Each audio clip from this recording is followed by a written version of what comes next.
1. This happened to a friend of mine who lived in the same neighborhood as me when we were about 8 or 9 years old. My friend E and her family lived just a few houses down the street from mine. We lived in a neighborhood where almost everyone knew each other. The biggest worry we ever had was that some outsider would come into the neighborhood and cause trouble. Some people left their homes unlocked because we felt that safe. There was an incredibly nice family that lived directly across the street from E's house, a mom, a dad, a 16-year-old son, and their other mentally challenged son who was 21 years old, Tim. Tim was always home because he wasn't employed due to his disability, but his parents were working full-time and his brother had school. All day, every day, he would be outside waving and smiling at anyone who drove or walked by. Big smiles, showing all his teeth and sometimes giggling. Just out of the pure excitement and happiness of interacting with other people, since he spent most of his time alone. He was not creepy. One day, E was sick and didn't go to school. Even though she was only about 8 or 9 years old, E was allowed to stay home sick by herself. Plus her mom was going to be home around 2 anyway, since she only worked part-time, and the neighborhood was safe. E locked all the doors except for the one that led into the garage. They used this as their front door, because it was easier in those cookie-cutter homes to just open the garage, pull in, get out of the car, close the garage, and walk into their house through the unlocked door that led from inside of the garage to the inside of their home. This is obviously not the safest way to protect your home from intruders, but we literally all did it, as if a flimsy garage door could keep anyone from getting in if they wanted. The worst part is that they had an outside cat and kept the garage door cracked just enough for him to get inside for his food or shelter if he needed to. So he's asleep, feeling sick and with a fever. All the doors and windows are locked except for the door leading to the cracked garage door. Tim was bound to know she was home alone since he was outside the front of his house all the time. He wakes up to pounding on the front door. Startled, she walks downstairs and looks through the peephole. It's Tim. She cracks the door and says something along the lines of how he notices everything, and would guard her home since she's home alone. She said thanks, but there was no need to. And have a good day. It was beautiful weather. He looked pissed. He got angry and said, "You think I can't do it 'cause I'm dumb? But you watch and see me, 'cause I ain't dumb." She said sorry, and she didn't mean it like that, but she had to rest now. She dozed off and woke up to a noise downstairs in the kitchen, the room the door from the garage led into. She hadn't heard the garage door open, but she was sick, so she figured she was deep in sleep and just hadn't noticed. Completely disoriented from the time she looked over at the alarm clock. It was 10:20, way too early for her mom to be home. At that moment, she heard noises again downstairs. She didn't call out. She had been sleeping in her parents' bedroom and ran into the bathroom, slamming the door loudly. Then she remembered that their bathroom door had no lock on it. The noise she made slamming the door alerted the intruder to where in the house she was at, and big footsteps started coming upstairs. She moved quickly and quietly to her parents' closet, which was on the other side of the big room. She closed the doors and hid behind some clothes, all the time thinking how someone would have gotten inside. She remembered that the garage door was cracked for the cat, slightly, but not close enough for a thin person to slip underneath. Tim walks into the bedroom. Tim is tall and thin. She can see him through the slatted closet doors. She sees he's holding a knife and did everything she could not to scream. He quickly went to the master bathroom where she was just moments before. These cookie-cutter houses only had about 3 floor plan layouts, so it wasn't hard for him to find. He looked inside the bathroom and didn't see her, then started making loud, throaty noises like someone would if they're frustrated and angry, while pacing the entire house. She stayed in the closet for hours, even after she heard him exit through the front door. She stayed until her mom got home. She was crying hysterically and told her mom what happened. Had she not been so upset, and had one of their kitchen knives not been left by the front door, her mom might have blamed it on her being delirious from a high fever because nobody would expect him to do that. The police were called and an official report filed. I'm not sure if he had any charges pressed against him, because after she told me the story once, she refused to talk about it again. I overheard her parents a few times talking about the situation to my own parents, but never heard what the consequences were. He was so traumatized she went to therapy afterwards for several years, and still wouldn't talk to anyone about it because she didn't want to remember or relive the experience. We even moved into an apartment together years and years later for college purposes, She never talked about Tim. It was like he never existed, and I never asked. I noticed she always locked the front door, which you should, of course. Always locked the door that led to the patio and balcony, even though we were on the 7th level, and always locked her bedroom door, to which she added an additional lock. And when she locked all of these doors and the windows, she always checked 3 times, every single time. I often wonder if there was more to the story than what he told me. We were kids after all, and sometimes kids don't know how to explain things they don't understand. It is terrifying to think about what his intentions were, and if he perhaps did find E, and something else happened. As horrifying as the experience must have been for her, it made a huge statement in the neighborhood for everyone to be more careful. I will always make sure everything is locked. I don't ever want to meet you again, Tim. 2. This was about 8 years ago now. I was living with my mum and stepdad in Devon, England, after getting really sick a year before and having to move in with them to be looked after. I was 22 to 23 years old. My mum had moved into the house about 3 years earlier, and my stepdad, who was already with my mum, had moved in about 8 years earlier. I never liked the house. It's what we would say is new build house in the UK, and is on a large development site that has about 100 houses which are all built in the same 5 designs over and over. The house is a detached house with a dead-end road outside, and then beyond that a green strip of trees and bushes before an iron railing fence, and then another road. It is a really quiet area. There is the occasional car, but not constant traffic noise, which I am more used to having grown up in a city in Wales. As I have said, I never liked the house. There are 3 doors into the house: the front door, the side door, and French doors out in the conservatory. There was also a garage that was built into the house and had an entrance to the house near the kitchen. My mom has now had this remodeled and is bricked over into an office room. And I never liked how many doors there were into the house. My stepdad travels a lot for work, and my mom sometimes goes with him. I liked them going away for a few days because I had the house to myself with just a cat, and I got some independence which I missed after getting sick, but I never slept well when I was on my own in the house. Instead, I would stay up late into the night and catnap with the light on in the hallway, and my bedroom door open so I could open my eyes and look straight at the top of the stairs. One night they were away. It was about 2 a.m., and I was sitting on the sofa in the living room with my laptop, and only one lamp on right beside me. Every door was locked, and I double-checked them twice before I was comfortable in closing the curtains, which are really heavy and don't let light in or out, so I'm pretty sure that no one could see the light that was on behind me, as the living room door was mostly closed. I stretched out on the sofa with my laptop in my lap, and at my feet was the cat asleep. I'm not sure what I was doing on my laptop, maybe studying, more likely scrolling through Tumblr. As I sat there, the cat stirred and lifted her head, tilting it towards the front door. I couldn't see the front door from where I was sitting because of the living room door being pushed to, and to be honest, when the cat woke up at first I wasn't really paying attention, and she is quite a timid cat who gets startled at nothing.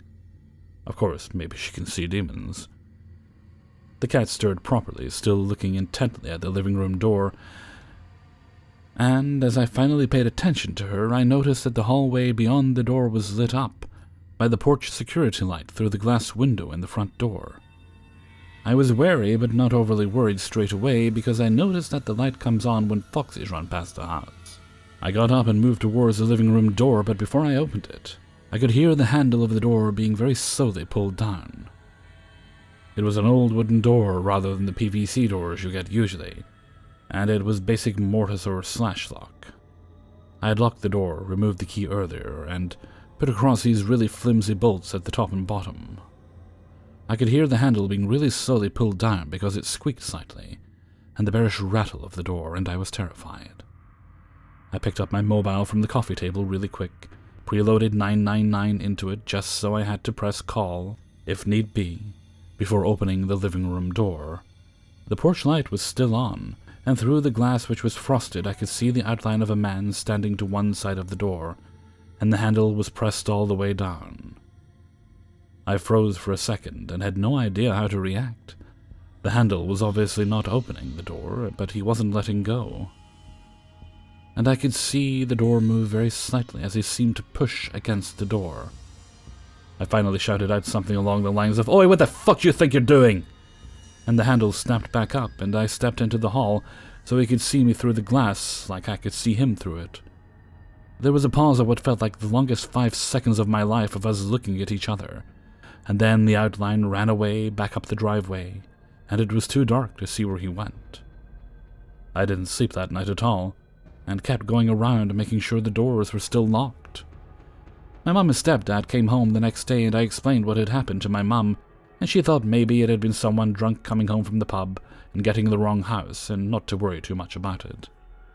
A few years later, after I had moved back to Wales and my mum stayed alone in the house when my stepdad went away again, she was lying in bed on her laptop with the cat, same cat, lying at the top of the stairs at about 1 a.m.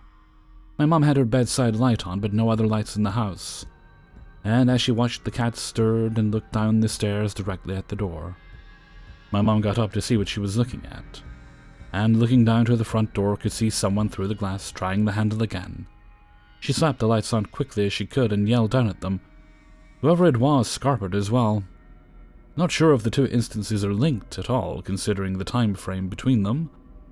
But if the person or people who keep trying to enter my parents' house could please go away, and let's never meet again. 3. This happened about 2 years ago in my second year at university. I was 20. For context, I'm French, so if anything's weird about how I describe the uni experience, that's why. At the time, I lived in a government-owned apartment building, 3rd floor. My direct neighbor was my younger sister, who was studying in the same university as I did. One other thing important to the story is that I'm disabled. My right leg is useless after an accident when I was 13, and I suffer from debilitating chronic pain to a degree that keeps me bedridden and non-verbal unless I take a twice-a-day dosage of prescribed morphine. All of that is important detail, bear with me. When I take my medication, I am able to leave my bed. On the worst days, I have to either use a wheelchair or a cane to get around. Isn't it great that we lived on the 3rd floor of the building with no elevator? On top of that, as you might guess, morphine is a very strong pain medication. It screws with your visual and hearing perception, it makes you sleepy and dizzy, lessens your reflexes, numbs your nervous system, makes you paranoid, you get the idea. At the time, I had only been taking morphine for less than 6 months, after 10 years of various other pain medications. And I was still dealing with the side effects in full force, most of them are gone now. So for me, that meant mainly auditory hallucinations, sleepiness, dizziness, and bad reflexes and nervous response. At that point, I had gotten used to hearing stuff that wasn't there. Mostly clapping noises, clicking noises, small things ultimately. I never hallucinated human voices. That night I had gone out to the city's center to meet with my friends. This was a rare occasion for me, and I do mean rare. I didn't go out more than once every 2 months or so. For multiple reasons that my friends, bless them, understood perfectly. Morphine means no drinking, so that's half the fun of going to the bar removed from the start. Despite the useful nature of the meds, I was and still am in a tremendous amount of pain if I stand for more than a couple of minutes, and I was sure to do a lot of that at the bar, plus walking back from the bus stop to my building. About a 5-minute walk. But I went anyway. For a few days there had been rumors going around about a group that was going around kidnapping people from my uni.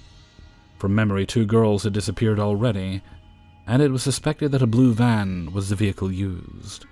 Those reports were circulating among our group, and on the uni's group as well. About the same details each time, but my friends and I were skeptical, mostly about the blue van. Because we didn't believe the van would still be running around if the information had spread enough that we were hearing about it on Facebook, you know? Not that I was thinking about any of that as I came back from the bar around midnight.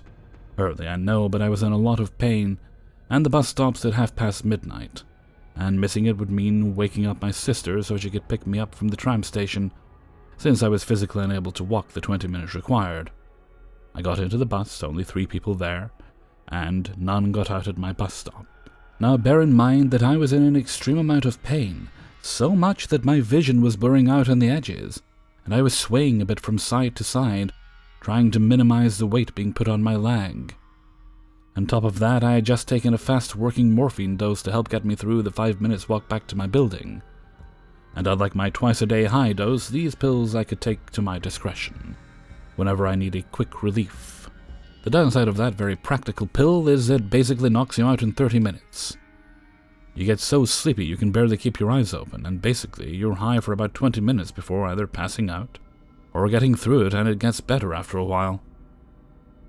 I get out of the bus. On my right is a parking lot in front of a bakery. With a lot of cars, it's normal because there's a lot of government-owned student flats around that block. And that's where most of them park, so I'm not concerned. The road I take is straight from where the bus dropped me off, for the whole walk before my building is to the right. A couple of parking lots in front of it, and a wheelchair slope going to a magnetic door. You need your magnetic student ID to open the door, then a key to the specific door to your building. As I walk by the parking lot, I see movement in the corner of my eye. But since I'm half out of it from pain and meds, I don't turn to look at it. I hear some noise, and I just assume I'm hallucinating, so I keep on walking. But then the streetlights reflect on a car window, and I don't know what made me turn around. My brain was catching on to weird stuff. So I briefly look to the side, and I see an old beat-up white car, pretty long and low to the ground. In the driver's seat is an Algerian man in his mid-50s, the neighborhood being half students, half French-born Algerian. The thing that gives me pause is more the fact that there's someone awake in the front seat of a car at 1 a.m. But again, I'm out of it, so I don't question it. I don't even stop walking because at this point my only thought is put one foot in front of the other. There you go, you're almost there. You're almost done with the pain. Literally all my attention, my focus, was putting one foot in front of the other because of the debilitating pain. I walk past a small roundabout to my left, still going straight. When I hear a car starting, I don't know why that was the thing that slapped me in the face, but suddenly I was worried. My heart was beating fast, probably half the meds and half the fear, but also, I was well aware that morphine tends to make me paranoid, so I tried to calm down. I see the headlights coming from behind me, drawing a long shadow in front of me. In a second I run through the calculations. I'm still about 300 meters, 1,000 feet, says Google, from my building. Then I need to get my ID out and open the door. A slow, automatic, magnetic door. I can't run, I can barely walk. I'm up to the head in morphine. It's the middle of the night. I'm alone with no residential building close enough to hear a scream. That's when I start to panic. I'm right to do so. The car catches up to me, slows down to my walking speed. I notice that the man isn't alone in the car anymore. Someone is in the passenger seat. And there's movement in the back, and I don't turn my head because I try to pretend I didn't notice him slowing down. I had my earphones in, with no music, as I didn't turn it back on after the bus ride. I just keep walking, hoping with everything I have that they'll leave me alone. I'm trying to walk faster, but I'm in so much pain, a few tears fall down. I can hear they're calling for my attention, but not what they're saying. Finally, I see the lane going up to my building. I take my backpack off, shove my hand down the front pocket, fumbling because my nervous response is shite thanks meds. And I can't feel my fingers, and I'm shaking like crazy. I can't find my ID. At that point, I'm close to a panic attack. My heart is beating too fast, and I'm feeling close to fainting from the combined pain and terror. I turn to face the wheelchair slope when I see from the corner of my eye the car stopping abruptly right next to the slope, and the car doors slamming open. I don't know how I did it because I was close to fainting, but I managed to run the last 10 feet to the door and slap my ID on the reader, yelling at the door to open faster. I could hear people running behind me.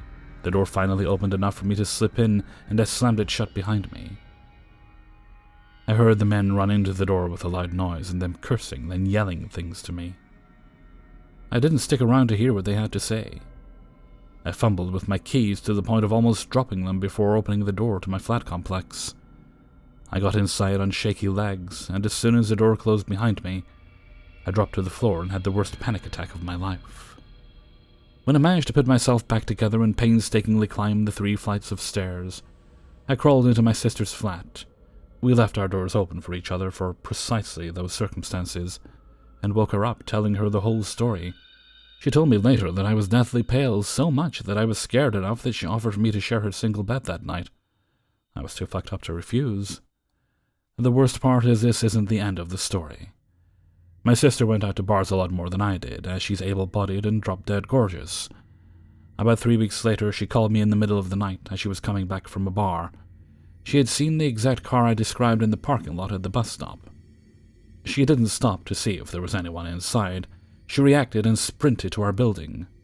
Of course, she was a lot faster than my drug-disabled ass, so she made it to the door where I was waiting for her, having it open from the inside, just as the car stopped in the lane. After that, we left a note on our flat complex's door to explain everything to other people, posted about it on every university group we knew of, and we contacted the police, who helpfully told us they couldn't do anything without catching them in the act, but that they'd probably send someone to patrol, as it matched the reports they had gotten that sparked the whole blue van rumors in the first place. In the following year it took to finish my degree, neither me nor my sister saw those men in their car again, but we still hear from people the same kind of story being shared from other parts of the city. As far as we can tell, they're still active, and 2 years later I'm still fucked up about it. Hey everybody, Hellfreezer here, and thank you very much for listening to 3 True Scary Stories, episode 503. And thank you very much to everybody who allowed me to use their stories in this video. Apologies for no streams over the weekend. Hopefully we will have a recording stream at some point later in the week. I've been trying to correct my sleep schedule, and I'm making some headway. We'll see how long that lasts. We'll keep the outro short for now, because as I mentioned, lots of videos to do, about 14 videos to make this week, and I'm reasonably sure I'll get it done. Okay, and with that, I'm going to head off for now, so until next time, thank you very much for listening, and take very good care of yourself.